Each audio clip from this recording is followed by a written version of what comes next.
Hello friends, study with BS classes में आपका बहुत बहुत स्वागत है। आज हम जैव संभावना के जैव संभावना बायो प्रोस्पेक्टिंग क्या होता है उससे जानेंगे और उसके आगे की चीज़ों को समझेंगे। तो स्टार्ट करते हैं। जैव संभावना,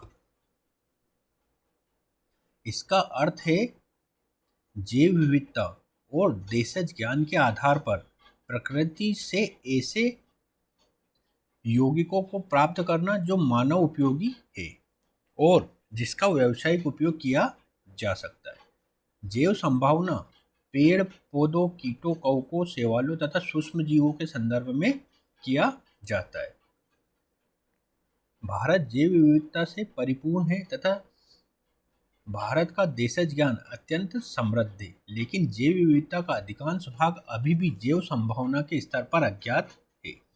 भारत में बायो प्रोस्पेक्टिंग की असीम संभावना है, जो चिकित्सीय क्षेत्र में लाभ प्रदान कर सकता है। इसके प्रयोग से स्थानीय निवासियों को, व्यापारिक संस्थाओं को तथा सरकार को आर्थिक लाभ की प्राप्ति हो सकती है।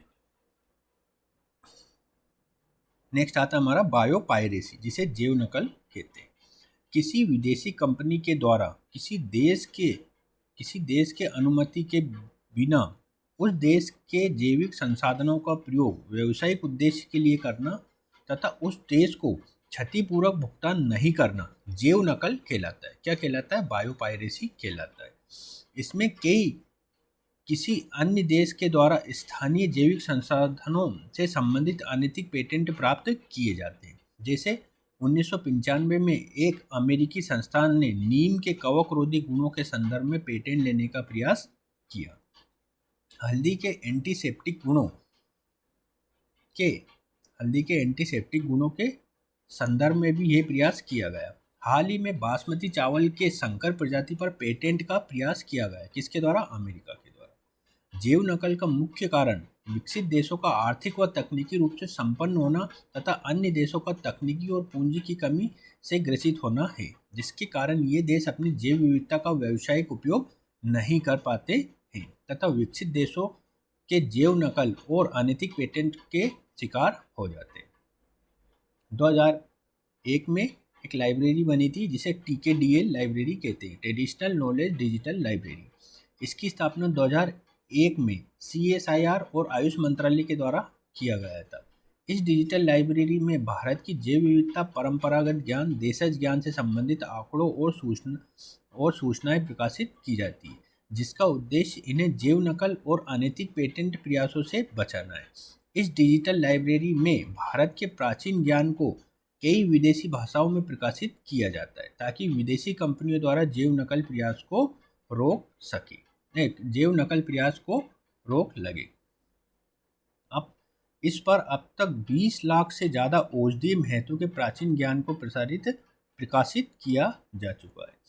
इसमें कई अन्य प्रकार के देशज ज्ञान को भी प्रकाशित किया गया है, जैसे योग मुद्राएं आदि। TKDL के द्वारा 2005 के बाद कम से कम 3000 जैव नकल के मामले पकड़े गए हैं। TKDL के निर्माण के बाद भारतीय पारंपरिक चिकित्सा प्रणाली से संबंधित दावों में लगभग 44% की कमी आई। कितनी आई? 44% की कमी आई। TKDL एक ओपन सोर्स लाइब्रेरी है जो परंपरागत ज्ञान के संदर्भ में आधुनिक अनुसंधान को बढ़ावा देता है। अब हम जानेंगे बौद्धिक संपदा अधिकार, है ना, इंटेलेक्चुअल प्रॉपर्टी राइट्स। बौद्धिक संपदा क्या होती है? मानव मस्तिष्क की कोई भी कृति जो समाज के लिए उपयोगी और वांछित हो तथा सृजनकर्ता के लिए आर्थिक रूप से महत्वपूर्ण हो, उसे बौद्धिक संपदा कहते हैं। बौद्धिक संपदा अधिकार क्या होता है? किसी बौद्धिक संपदा पर उसके सृजनकर्ता को दिया जाने वाला अधिकार जिसमें उसके आर्थिक और व्यावसायिक लाभ सुनिश्चित होते हैं, बौद्धिक संपदा कहलाता है। यह अधिकार किसी देश की वैधानिक व्यवस्था के अंतर्गत उस देश की सीमा के अंदर एक निश्चित समयावधि के लिए शर्तों के साथ प्रदान किया जाता है। IPR के उदाहरण देख लेते हैं। Copyrights, trademark, trade secrets, geographical indicator, GI tag जिसे बोलते हैं हम, पेटेंट, इंडस्ट्रियल डिजाइन। कॉपीराइट को हम पढ़ते हैं।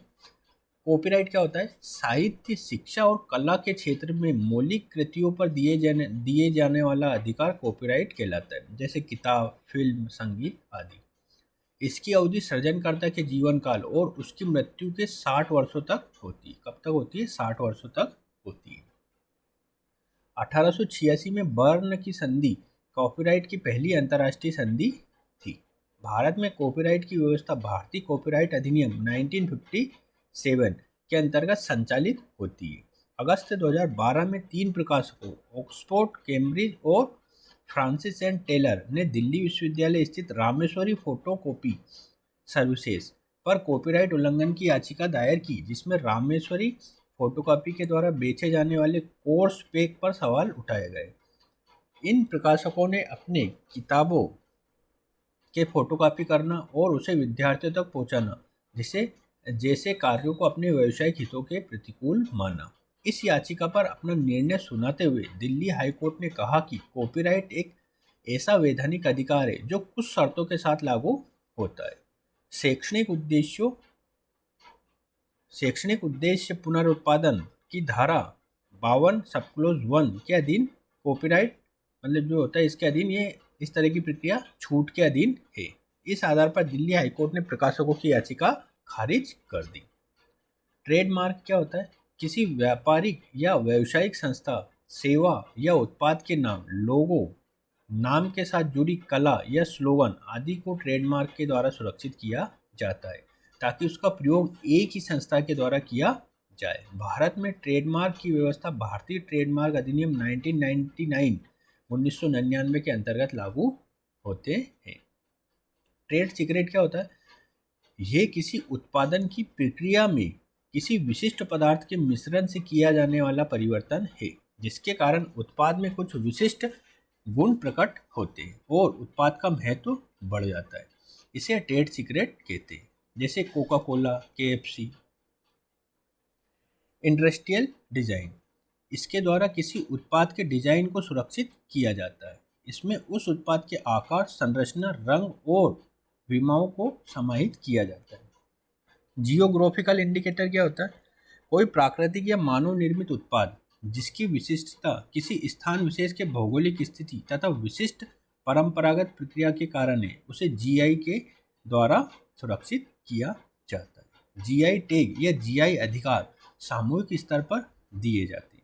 GI प्राप्त होने के बाद किसी उत्पाद के साथ किसी स्थान विशेष का उल्लेख अधिकृत समूह के द्वारा ही किया जा सकता है। GI टैग के कारण किसी उत्पाद का आर्थिक महत्व बढ़ जाता है। भारत में GI की व्यवस्था भारतीय geographical indicator of goods act 1999 के अंतर्गत संचालित होता है। भारत में पहला GI टैग 2004 में दार्जिलिंग चाय को दिया गया तथा अब तक कुल 300 उत्पादों को यह अधिकार दिया जा चुका है ना। अब तो 300 से भी ज़्यादा हो गया है। पेटेंट क्या होता है? पेटेंट औद्योगिक दृष्टि से महत्वपूर्ण आविष्कारों पर सृजनकर्ता को दिए जाने वाला अधिकार है जो किसी देश के द्वारा अपनी सीमा के अंदर निश्चित समयावधि के लिए शर्तों के साथ प्रदान किया जाता है। 1983 में पेरिस की संधि प्रथम अंतर्राष्ट्रीय पेटेंट संधि थी। भारत में पेटेंट की वर्तमान व्यवस्था भारतीय पेटेंट अधिनियम 1970 के अंतर्गत संचालित होता है, जो 1972 में लागू हुआ है। भारतीय पेटेंट अधिनियम को वैश्विक न्यूनतम व्यवस्था या ट्रिप्स 1995 के अनुरूप बनाने के लिए 3 बार 1999, 2002 और 2005 में संशोधित किया गया।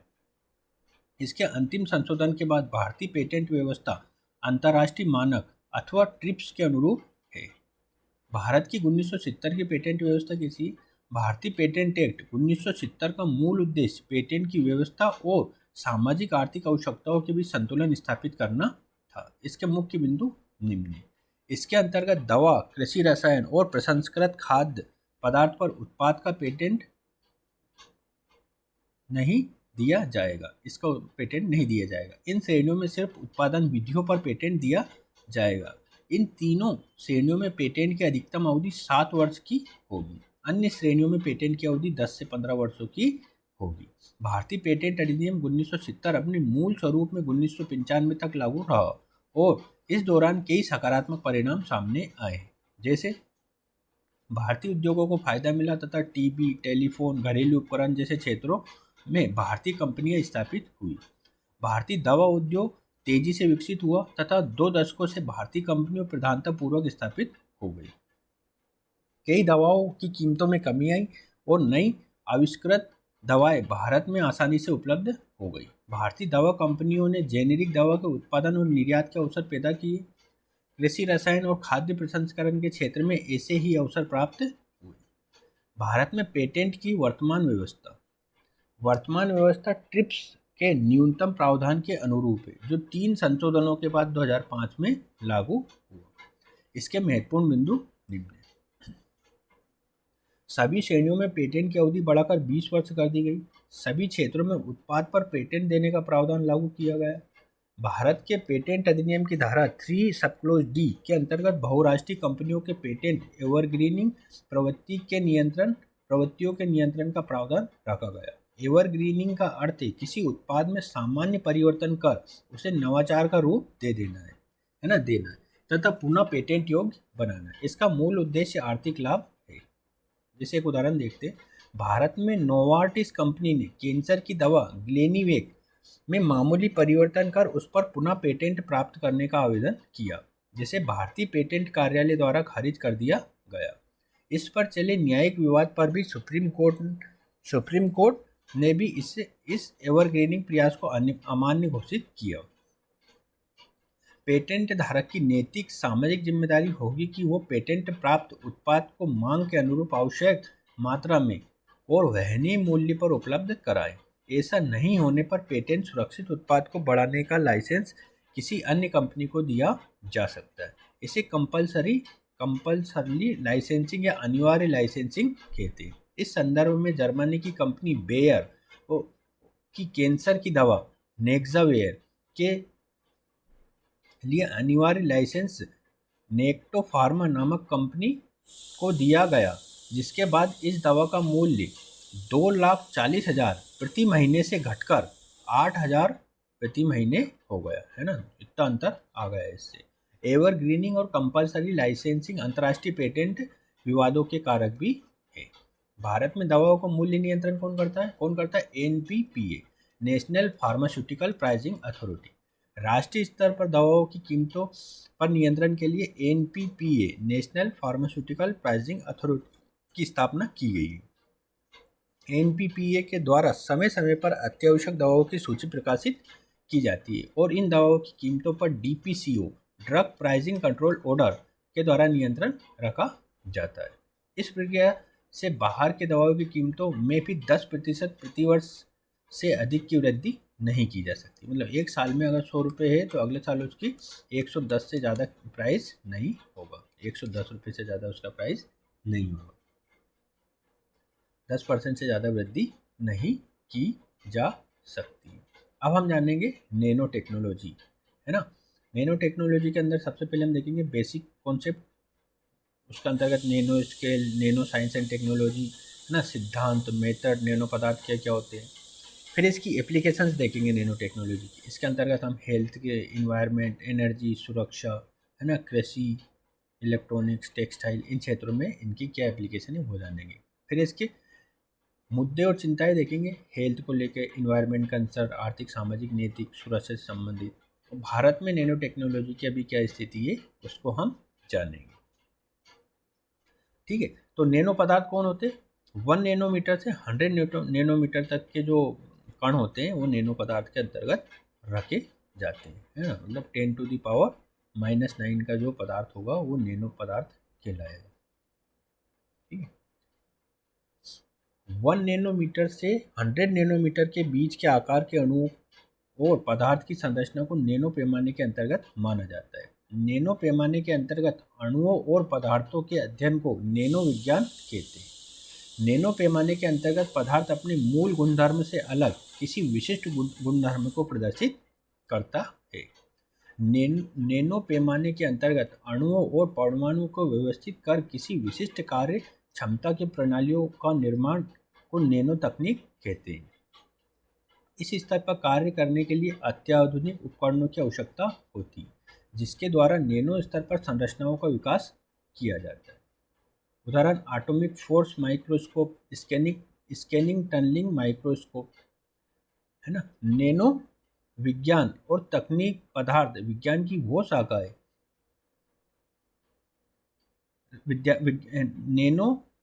नैनो विज्ञान एवं तकनीकी पदार्थ विज्ञान की शाखा है। ये सामान्य प्रयोजन तकनीक है जो मानव जीवन के हर क्षेत्र को प्रभावित करेगा और जीवन के गुणवत्ता में वृद्धि करेगा, जीवन की जो क्वालिटी है उसको बढ़ाएगा। अब नैनो तकनीक के सिद्धांत क्या है?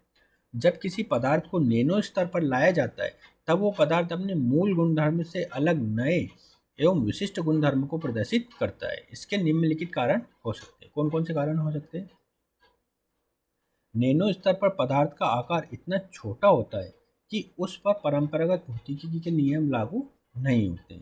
ये क्वांटम भौतिकी के नियमों से प्रभावित होता है। किससे होता है? क्वांटम भौतिकी के नियमों से प्रभावित होता है। नैनो स्तर पर किसी पदार्थ के सतह से आयतन का अनुपात अत्यधिक बढ़ जाता है, जिसके फलस्वरूप उस पदार्थ का परिवेश के साथ ऊर्जा का स्थानांतरण प्रभावित होता है और पदार्थ के मूल भौतिक गुणों में परिवर्तन होने लगता है, जैसे गलनांक बिंदु बदल जाते हैं। सतह से आयतन का अनुपात बढ़ने पर उस पदार्थ की रासायनिक अभिक्रियाशीलता बढ़ जाती है और उसके रासायनिक गुणों में परिवर्तन होता है। अब नैनो तकनीक की विधियाँ, है ना, नैनो तकनीक की विधियाँ देखते हैं। सबसे पहले टॉप डाउन मेथड। ये अधिक समय लेने वाली तथा खर्चीली प्रणाली है जो बड़ी मात्रा में उत्पादन के लिए उपयुक्त नहीं है। हालांकि यह विधि प्रारंभिक अनुसंधान और प्रयोगशाला परीक्षणों के लिए महत्वपूर्ण है। दूसरी आती है बॉटम अप अप्रोच। ये विधि रासायनिक संश्लेषण पर आधारित है, जिसमें कम समय में बड़ी संख्या में नैनो पदार्थों का निर्माण किया जा सकता है। इसके द्वारा जटिल नैनो प्रणालियों का विकास भी किया जा सकता है। ये अधिक लोकप्रिय विधि है। अब जानेंगे हम नैनो पदार्थ। कार्बन रहित नैनो पदार्थ कौन कौन से? सिल्वर नैनो क्रिस्टल जीवाणुरोधी, प्लेटिनियम नैनो कण उत्प्रेरक के लिए, है ना, एल्यूमिनियम सिलिकेट खरोच रोधी कांच में, और जिंक ऑक्साइड यूवी रोधी। कार्बन नैनो पदार्थ कौन कौन से? ग्रेफीन, है ना, कार्बन नैनो ट्यूब और फुलेरिन, है ना, ये कार्बन नैनो पदार्थ है। कार्बन के अपरूप अपन सबको पता ही है क्या क्या है। एक तो है हीरा और ग्रेफाइट, डायमंड और ग्रेफाइट। कार्बन षटकोण एक ग्रेफिन, कार्बन षटकोण एक जो परत होती है वो ग्रेफिन कहलाती है ना। ये इसका स्ट्रक्चर दिया हुआ है। अब ग्रेफिन के बारे में जानते हैं। ये कार्बन षटकोण की एक परत है जिसमें प्रत्येक कार्बन 3 अन्य कार्बनों से संयोजी बंधन, है ना, से संयोजी बंधन के द्वारा जुड़े होते हैं तथा प्रत्येक कार्बन के पास एक इलेक्ट्रॉन मुक्त रूप से पाया जाता है ना। कार्बन नैनो ट्यूब, ये ग्रेफिन से बनी नलिका नुमा संरचना है जिसका व्यास नैनो पैमाने के अंतर्गत होता है। फुलेरिन क्या है? ये गोलीय संरचना है जिसका निर्माण कार्बन पंचकोण और षटकोण से हुआ है। सर्वाधिक स्थायी फुलेरिन C60 है जिसे बकी बॉल भी कहते हैं। फुलेरिन प्राकृतिक तौर पर भी पाया जाता है, जबकि ग्रेफिन और CNT की प्राप्ति प्रयोगशाला स्तर पर की जाती है। CNT के गुण कौन कौन से? पहला यांत्रिक गुण, CNT इस्पात से 100 गुना मजबूत और एल्यूमिनियम से 10 गुना हल्का होता है। बिना टूटे दाब सहने की क्षमता, यह तन्यता के आधार पर CNT दुनिया का सर्वश्रेष्ठ पदार्थ है। विद्युतीय गुण क्या होते हैं इसके? ये चांदी और तांबे के तार के मुकाबले 1000 गुना बेहतर सुचालक है ना। तापीय गुण क्या है इसका? इसका तापीय स्थायित्व काफ़ी अधिक है। ये निर्वात में 2800 डिग्री सेल्सियस तथा वायुमंडल में 780 डिग्री के तापमान को सह सकता है। कार्बन नैनो पदार्थ का प्रयोग विभिन्न क्षेत्रों में किया जा सकता है, जैसे खेलकूद के उपकरण, वाहन, कंप्यूटर, उपग्रह, सैनिक क्षेत्र के उपकरण, वस्त्र, जूते, ट्रांजिस्टर आदि। इसके प्रयोग से विभिन्न प्रकार के रासायनिक जैविक संवेदकों का निर्माण किया जा सकता है। नैनो तकनीक के उपयोग कौन कौन से? स्वास्थ्य और चिकित्सा के क्षेत्र में नैनो तकनीक का उपयोग क्या है? नैनो तकनीक का सर्वाधिक लाभ स्वास्थ्य और चिकित्सा के क्षेत्र में होगा, क्योंकि कोशिकीय संरचनाएं और जैविक प्रक्रियाएं नैनो पैमाने के अंतर्गत आते हैं, जिसमें, है ना, जिससे पैमाने पर कार्य करना, अध्ययन करना और रोगों के निदान ढूंढना नैनो तकनीक के द्वारा संभव हुआ है। हाईली सेंसिटिव डिसीज डिटेक्टर, अति संवेदनशील रोग सूचक। इसके अंतर्गत ऐसे नैनो संवेदकों का निर्माण किया जाता है जो किसी रोग के कारण पैदा होने वाले रसायन या प्रोटीन के प्रति संवेदनशील होते हैं। ये नैनो संवेदक शरीर के अंदर ही बीमारी पैदा करने वाले कारकों से जुड़कर रोग होने की पुष्टि करते हैं। इसकी सहायता से कैंसर, अल्जाइमर, HIV संक्रमण आदि का पता प्रारंभिक अवस्था में ही लगाया जा सकता है। टारगेटेड ड्रग डिलीवरी सिस्टम, ये क्या होता है? लक्षित रूप से दवा पहुंचाने की विधि। नैनो संवेदकों के साथ कैंसर कोशिकाओं और रोगाणुओं मारने के लिए उपयुक्त दवाओं की मात्रा समायोजित की जा सकती है, जिससे ये दवाएं सिर्फ अपने लक्ष्य तक पहुंचती है। इसमें उपचार की सटीकता बढ़ जाती है और दवाओं का कुप्रभाव न्यूनतम होता है। दवाओं के वाहक के रूप में फुलेरिन जैसे नैनो पदार्थों का प्रयोग किया जा सकता है। कॉर्नेल यूनिवर्सिटी ने रक्त प्रवाह में उपस्थित कैंसर कोशिकाओं को ढूंढकर नष्ट करने वाले नैनो प्रणाली का विकास किया है। यूनिवर्सिटी ऑफ ग्लासगो के वैज्ञानिकों ने मेनिंजाइटिस की त्वरित जांच के लिए चांदी नैनो कणों और लेजर आधारित जांच प्रक्रिया का विकास किया है। DRDO और IISc बेंगलोर ने संयुक्त रूप से नैनो संवेदकों पर आधारित टाइफाइड जांच किट का विकास किया है। कोलकाता विश्वविद्यालय के वैज्ञानिकों ने सोने के नैनो कणों पर आधारित कैंसर का पता लगाने वाली जांच प्रणाली का विकास किया है। टिश्यू इंजीनियरिंग क्या होता है? फिनबर्ग स्कूल ऑफ मेडिसिन USA के शोधकर्ताओं ने नैनो पदार्थ युक्त एक जेल का विकास किया है जो कोशिका विभाजन की प्रक्रिया को तीव्र कर घाव को तेजी से भरता है। एंटी माइक्रोबियल ड्रेसिंग, रोगाणुरोधी पट्टी। इन पट्टियों पर चांदी के नैनो कणों का प्रयोग किया जाता है जिसमें जीवाणुओं को मारने की क्षमता होती है। ये घाव में संक्रमण की संभावना को कम कर देता है। पर्यावरण के क्षेत्र में नैनो तकनीक के प्रयोग, जैसे ग्रीन हाउस गैस के उत्सर्जन में कमी होती है ना, ग्रीन हाउस गैसों के उत्सर्जन में कमी होती है ना। ये पूरा डायग्राम उसी के लिए बताया गया है ना। सेल वगैरह जो बनते हैं ना, नैनो सोलर सेल कैसे बनता है वो बताया गया है ना। इस पे जो भारत रत्न हाल ही में CN राव को दिया गया था, तो इस प्रक्रिया पर वो काफ़ी काम कर रहे हैं, CN राव। अब हम जानेंगे नैनो सोलर सेल।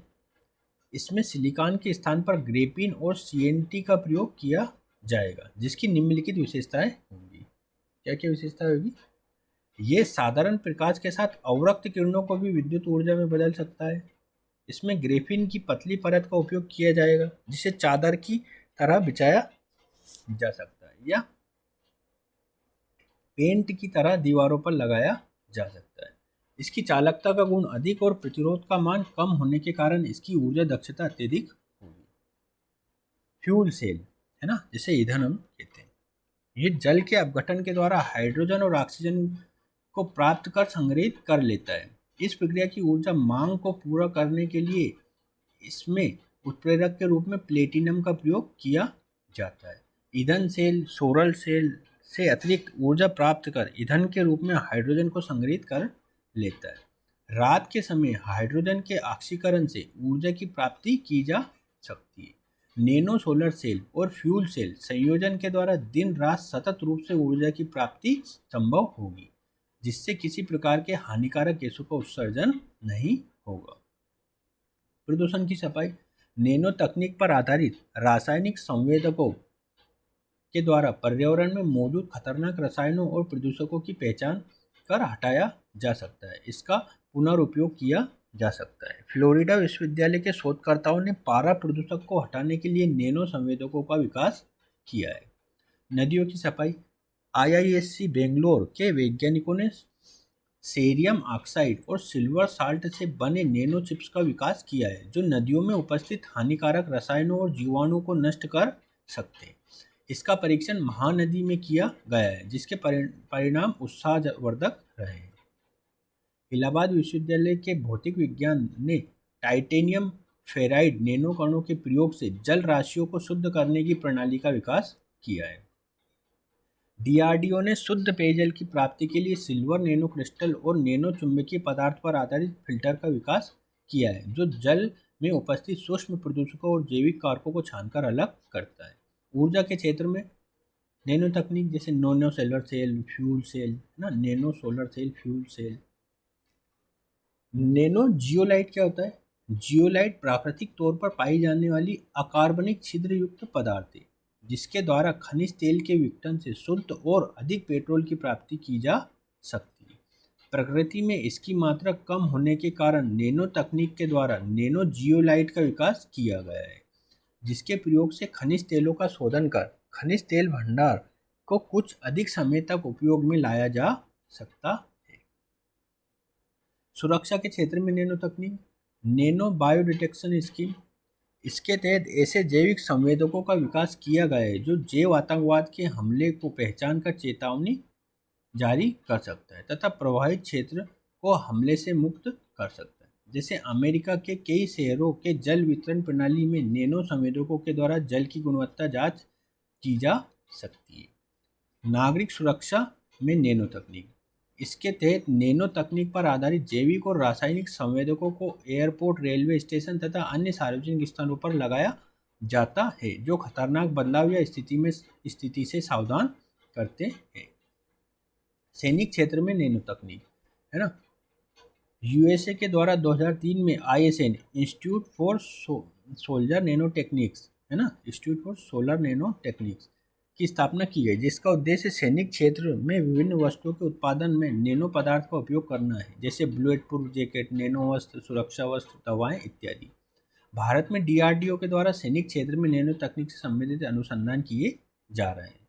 कृषि और खाद्य प्रसंस्करण के क्षेत्र में पूर्व में जो योजना आयोग था, योजना आयोग ने कृषि के क्षेत्र में नैनो तकनीक की संभावनाओं को देखते हुए NINA national institute for nano technology in agriculture का अनुमोदन किया था, है ना। चांग यूनिवर्सिटी थाईलैंड के शोधकर्ताओं ने नैनो तकनीक की मदद से चावल में अनुवांशिक बदलाव कर चावल के रंग बदलने में सफलता प्राप्त की है। ये प्रमाणित करता है कि नैनो तकनीक की मदद से फसलों में वांछित बदलाव किए जा सकते हैं। नैनो संवेदकों की मदद से कीटनाशकों को कीटों के प्रति लक्षित बनाया जा सकता है।